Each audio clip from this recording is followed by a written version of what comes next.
नमस्कार दोस्तों। The UPSC study official में बस स्वागत है आपका फिर से।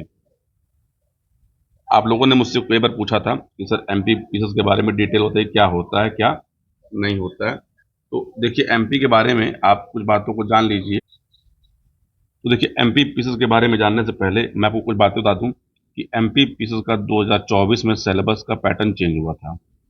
और चेंज हुए पैटर्न पे अभी जो है इस समय एमपी पीसीएस का एग्जाम चल रहा है मेंस का, जो 26 अक्टूबर को खत्म हो जाएगा। और वर्ष 2024 में इनका जो प्री था वो 28 अप्रैल को हुआ था। तो आप ये मान के चलिए कि एमपी पीसीएस का जो नोटिफिकेशन है वो दिसंबर में आ जाएगा। और दिसंबर में अगर आ जाता है तो आप मान के चलिए कि अप्रैल में इसका पेपर फिर से हो जाएगा। एक अच्छी चीज़ क्या है कि एमपी का जो प्री होता है और जो मेंस होता है, इसमें लगभग लगभग 4 महीने का टाइम वो देते हैं प्रिपेयर करने के लिए। अब देखिए यहाँ पे महत्वपूर्ण बात कि मैंने आपसे एमपी के बारे में क्यों कहा था। पहली बात कि यदि आप यूपीएससी दे रहे हैं या फिर आप यूपीएससी के एस्पायरेंट्स हैं और आपकी उम्र तो नहीं है, नई उम्र का मतलब 23, 24, 25 की उम्र के हैं, तो आप केवल केवल यूपीएससी दीजिए और किसी बातों पर ध्यान मत दीजिए। लेकिन आपके फोकस एरिया में यूपी पीसीएस है, बीपीएससी है, तो आपको एमपी पीसीएस का भी पेपर देना चाहिए। देखिए क्यों देना चाहिए, क्योंकि ये जो तीनों पेपर हैं ये तीनों एक दूसरे से रिलेटेड होते हैं। यानी इन सबके मेंस का जो 70% पार्ट है वो सेम है। 70% पार्ट सेम है। 30% पार्ट वेरी करता है। अब आते हैं यहाँ पर, ये वेरी करता है तो कैसे करता है। तो देखिए तीनों का साइकिल अलग अलग है, इसलिए तीनों का जो प्री और मेंस और इंटरव्यू अलग अलग साइकिल पे होता है। जैसे एमपी पीसीएस का जो प्री होता है वो अप्रैल मंथ में हो जाता है और इनका जो मेंस है वो अक्टूबर मंथ में होता है। बीपीएससी का अभी जो प्री हो रहा है वो 13 दिसंबर को है और इनका मेंस फेब 2025 में हो जाएगा। यूपी पीसीएस का जो पेपर है, मैं अभी इसमें आपको एक नए वीडियो अपलोड कर दूंगा कि क्या चल रहा है।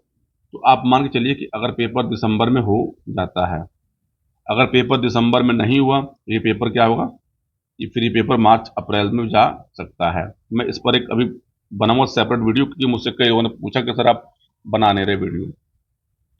आप यहाँ पर एक बात ये समझ लीजिए कि उसके पहले हम लोग कुछ बातें जान लेना है कि अब हमें करना क्या चाहिए क्या नहीं करना चाहिए। तो इसके पहले कि मैं आपको एमपी का जो एग्जाम का पूरा पैटर्न है मैं एक बार जल्दी जल्दी बता दे रहा हूँ। देखिए एमपी का पेपर भी जो है वो 3 स्टेज में होता है। 3 स्टेज का पेपर ये होता है। तो पहला हमारा पीटी परीक्षा, जिसमें ऑब्जेक्टिव क्वेश्चन आते हैं, वो एमआर सीट वाली, मतलब एक पारी परीक्षा होती है। दूसरा हमारा मेंस पेपर होता है, जिसमें हमको राइट रिटन होता है। अभी हम लोग एक एक पेपर की बात करते हैं। और तीसरा हमारा वो क्या है, तो वो इंटरव्यू है। देखिए एमपी का जो प्री पेपर होता है ये 2 घंटे का पेपर होता है। कुल 200 अंक होते हैं और 100 क्वेश्चन पूछे जाते हैं। यानी प्री में दो पेपर होते हैं। पहला पेपर जीएस फर्स्ट होता है और दूसरा पेपर सीसैट का जीएस टू जिसको बोलते हैं। और ये दोनों पेपर जो है 2-2 घंटे के होते हैं। दोनों में 100-100 क्वेश्चन पूछे जाते हैं, जिसका अंक होता है 200-200। देखिए सेकंड पेपर जो है ये वाला, ये पेपर जो है क्वालिफाइंग है। यानी यहाँ पर आपको 33 क्वेश्चन सही करने होते हैं और ये क्वेश्चन सारे के सारे क्या हैं, तो कंपलसरी है। अब देखिए आप सब जानते हैं कि देखिए प्रत्येक प्रश्न पत्र में दो दो अंकों के 100 प्रश्न होंगे। ठीक, 2 घंटे की अवधि होती है। और पेपर आप जानते हैं कि हिंदी और इंग्लिश दोनों भाषा में लिखा रहता है।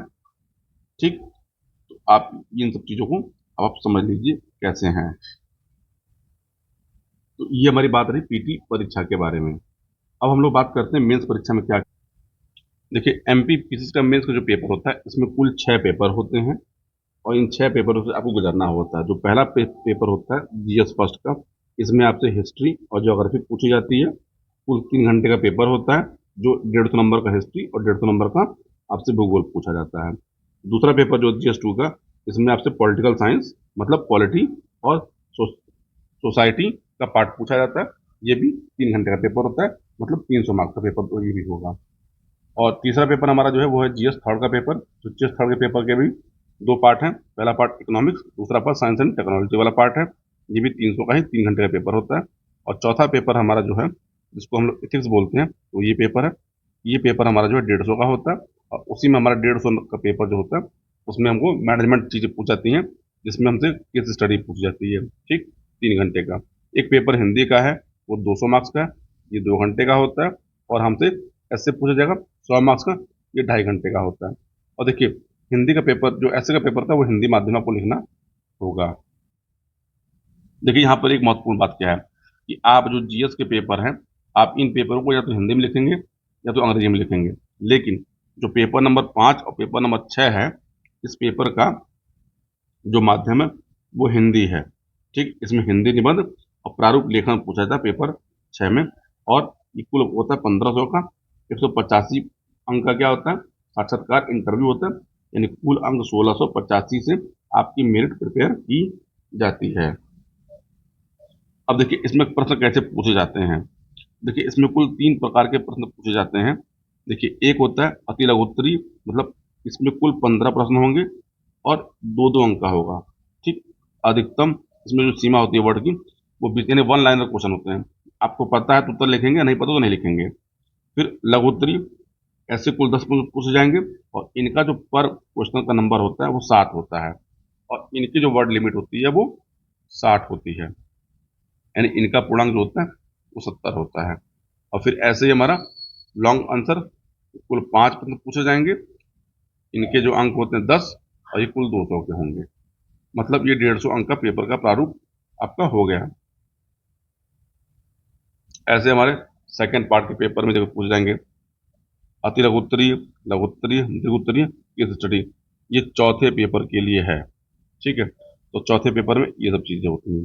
देखिए जो पंचम प्रश्न पत्र है समान हिंदी का, तो व्याकरण केवल हिंदी माध्यम में होगा। पूर्णांक 200 अंकों का होगा। प्रश्न पत्रों के अंकों का विवरण पाठ्यक्रम में उल्लिखित है। इसका समय 2 घंटे होगा। इसकी बात हम लोग अलग से करेंगे। छठा प्रश्न पत्र हिंदी निबंध एवं प्रारूप लेखन केवल हिंदी माध्यम में ही होगा। मतलब आप चाहे किसी मीडियम के हों, आपको निबंध हिंदी मीडियम में लिखना होगा। ये हिंदी माध्यम के बच्चों के लिए एक बहुत अच्छी छूट दी है आयोग ने, कि आप यहाँ पे उन्होंने फील्ड जो है बराबर किया है। ठीक, तो देखिए निबंध जो एक होगा उसमें शब्द 1000 होंगे, उसका अंक 50 होगा। दूसरा निबंध, उसके शब्द होंगे 500, उसका अंक 20 होगा। प्रारूप लेखन जो होंगे उसका वर्ड भी 500 होगा, ये 15 इसका नंबर होगा। और प्रतिवेदन जो रिपोर्टिंग होती है 250 वर्ड में आपको लिखना होगा, 15 यानी ये 100 नंबर का पूरा आपका पेपर हो जाएगा। ठीक है, देखिए ये जो महत्वपूर्ण जानकारी थी ये केवल केवल पीटी परीक्षा के बारे में। अब कुछ महत्वपूर्ण बातों को आप जान लीजिए। देखिए जैसे यूपी पीसीएस में अगर सीटें मान लीजिए 500 हैं, तो आपको 15 गुना लोगों को बुलाया जाएगा मेंस के लिए। एमपी पीसीएस में क्या होता है कि जो सीटों की संख्या होती है, मान लीजिए सीटों की संख्या 100 है मान लीजिए, तो 20 गुना लोगों को जो है मेंस के लिए बुलाया जाता है। ये एमपी पीसीएस की अच्छी पहल होती है। देखिए अगर आप यूपी पीसीएस का पेपर दे रहे हैं, आप एमपी का सिलेबस देखिए, एमपी की चीज़ों को भी देखिए। और बहुत लोग का ये भ्रम होता है कि यदि हम एमपी स्पेशल नहीं पढ़ेंगे तो हमारा प्री नहीं होगा, हमारा मेंस नहीं होगा। देखिए एमपी स्पेशल की जो नॉलेज है वो मुश्किल से आप 8 से 10 दिन में पढ़ के आप उसके आराम से क्वेश्चनों को कर सकते हैं। और जब आप पढ़ने के ठान लिए हैं, आप यूपी पीसीएस के लिए पढ़ रहे हैं, तो यकीन मानिए एमपी चाहे बिहार का जो जीएस होता है, जो जीके होता है, उसको जीएस नहीं बोलना चाहिए, जीके बोलना चाहिए, क्योंकि वहां से आपसे 1 लाइनर क्वेश्चन पूछे जाते हैं। हार्डली 10 दिन के अंदर एमपी का जीके और 10 दिन के अंदर बिहार का जीके आप पढ़ के इन पेपरों को बड़े आराम से निकाल सकते हैं। मेंस जान लीजिएगा, चाहे एमपी का हो, चाहे बिहार का हो, चाहे यूपी का हो, मैंने फिर से बोला कि 70% पेपर एक दूसरे से मिलता है। जैसे अभी एमपी का जो नया प्रारूप पे जो पेपर हो रहा है, ये 26 अक्टूबर को खत्म हो जाएगा। जैसे 26 अक्टूबर को चारों पेपर खत्म हो जाएंगे, इन चारों पेपर में मैं आपको वीडियो बनाकर दिखा दूंगा कि एमपी में मेंस में जीएस के क्वेश्चन कैसे पूछे जाते हैं। तो आप अपना निर्णय आराम से ले सकेंगे कि हमको एमपी का पेपर देना चाहिए या नहीं देना चाहिए। लेकिन मैं फिर से बोल रहा हूँ कि यदि आप यूपीएससी दे रहे हैं और आप एक नई उम्र के हैं, ठीक, आप अगले 2-3 साल केवल केवल यूपीएससी दीजिए, और आपकी फाइनेंशियल स्थिति बहुत अच्छी है तो ढंग से तैयारी करिए यूपीएससी की और यूपीएससी दीजिए। कई लोग मुझसे कहते हैं कि सर आप यूपीएससी के बारे में बात क्यों नहीं करते, तो देखिए उसके पीछे कारण क्या है कि यूपीएससी की जो कोचिंग होती है और जो यूपीएससी के जो बच्चे होते हैं वो भवकाल की दुनिया में रहते हैं, वो भवकाल की दुनिया में रहते हैं। क्योंकि कई बार क्या होता है, जब तक वो 2-3 बार पेपर दे नहीं लेते, अपनी तैयारी में 2-3 साल गुजार नहीं लेते, तब तक वो धरातल पे आते नहीं हैं, तब तक वो धरातल पर आते नहीं हैं। और ऐसे लोग की अगर मैं बात करूं, और ऐसे अगर मैं उसके बारे में, उसकी तैयारी में क्या होना चाहिए क्या नहीं होना चाहिए, तो उसको कोई सुनेगा नहीं। क्योंकि फाइनली देखिए, यूपीएससी मैंने निकाला नहीं है। हाँ, यूपीएससी के पेपरों में कई चरणों तक पहुंचा हूं, वो एक अलग बात है। लेकिन होता है क्या, आदमी के दिमाग के अंदर एक उपज होती है कि इनका हुआ नहीं, ये हमें गाइड कर रहे हैं। ठीक है, तो वो एक अलग मैटर है। लेकिन मैं आपको एक बात बता दूं कि यदि आप हिंदी माध्यम से यूपीएससी की तैयारी कर रहे हैं, तो आपके होने के चांसेस बहुत कम होते हैं। मैं आपको डिमोरलाइज नहीं कर रहा हूँ।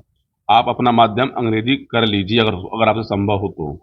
या फिर हिंदी माध्यम में हो, तो आप जितना अंग्रेजी माध्यम का छात्र मेहनत करता है, उसके 4 गुना मेहनत करिए। क्योंकि हिंदी माध्यम के जितने भी टीचर पढ़ाते हैं, जिनको आप जानते हैं बड़े बड़े भूपति लोग हैं, ये वास्तव में यूपीएससी का जो पेपर होता है, उस पेपर के अनुरूप पढ़ाते ही नहीं, बताते ही नहीं। तो इसलिए देखिए, यूपीएससी का पेपर यहाँ है और ये पढ़ाते यहाँ पर है। इसके बीच में ये गैप है, उस गैप को आपको फिल करना होगा। यदि आप हिंदी माध्यम से पढ़ाई करते हैं तो तब तो आप यहाँ पहुंचेंगे।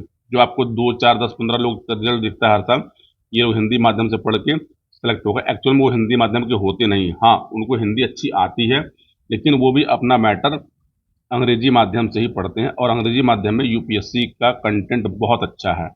लेकिन हिंदी माध्यम में जहाँ जहाँ कंटेंट पढ़े, वो कूड़ा है एकदम। ये मैं बड़े दावे के साथ बोलता हूँ। वो चाहे बड़ी से बड़ी किसी कोचिंग का, किसी अध्यापक का आप नाम क्यों न ले लें। हाँ, लिटरेचर जैसा विषय है तो वहाँ एक बात अलग होती है। अगर मुझसे कोई पूछा जाए कि हिंदी माध्यम से यूपीएससी में सब्जेक्ट कौन सा लेना चाहिए, ठीक, तो मैं आपको 2-3 बताता हूँ सब्जेक्ट कि जिनको माध्यम से प्रभाव बहुत कम पड़ता है। देखिए, एक है हिंदी लिटरेचर। हिंदी लिटरेचर, इसमें नंबर अच्छे मिलते हैं, सिलेबस ठीक ठाक है, आराम से तैयार हो सकता है। दूसरा, आप इतिहास ले सकते हैं। इतिहास का सिलेबस जान लीजिएगा, देखने में बहुत बड़ा है, देखने में बहुत बड़ा है। लेकिन अगर आप इसको प्रिपेयर करेंगे, और यदि आपने यूपीएससी के जो ट्रेंड एनालिसिस कर ली, आपने पीवाईक्यू देख लिया मेंस का, आपको समझ में आ जाएगा इस पेपर को बड़े आसानी से तैयार किया जा सकता है। तो इसलिए देखिए, मैं यूपीएससी की बात करने से बचता हूँ। मेरा फोकस केवल केवल यूपीपीसीएस, बीपीएससी और एमपीपीसीएस, और चैनल पे मेरी वीडियो इसी से रिलेटेड आएंगे।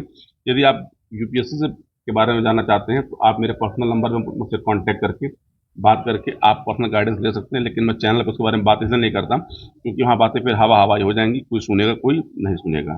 तो ये बातें जो थी वो एमपीपीसीएस के बारे में थी। और अभी मैं अगला वीडियो यूपीपीसीएस में चल क्या रहा है और क्या नहीं हो रहा है, पेपर होने की संभावना है कि नहीं है, अपलोड कर दूंगा। इस वीडियो के बारे में आप अपने फीडबैक जरूर दीजिएगा कि आपको एमपीपीसीएस के बारे में जान के कैसा लगा, और क्या आप चाहते हैं कि एमपीपीसीएस का जो सिलेबस है प्री चाहे मेंस का, उसको डिस्कस किया जाए कि ना किया जाए। तो आपके फीडबैक का मैं वेट करूंगा, उसके बाद अगला वीडियो बनाऊंगा। तो आप अपना ख्याल रखिए। पूरा वीडियो देखने के लिए आप सभी को बहुत बहुत धन्यवाद।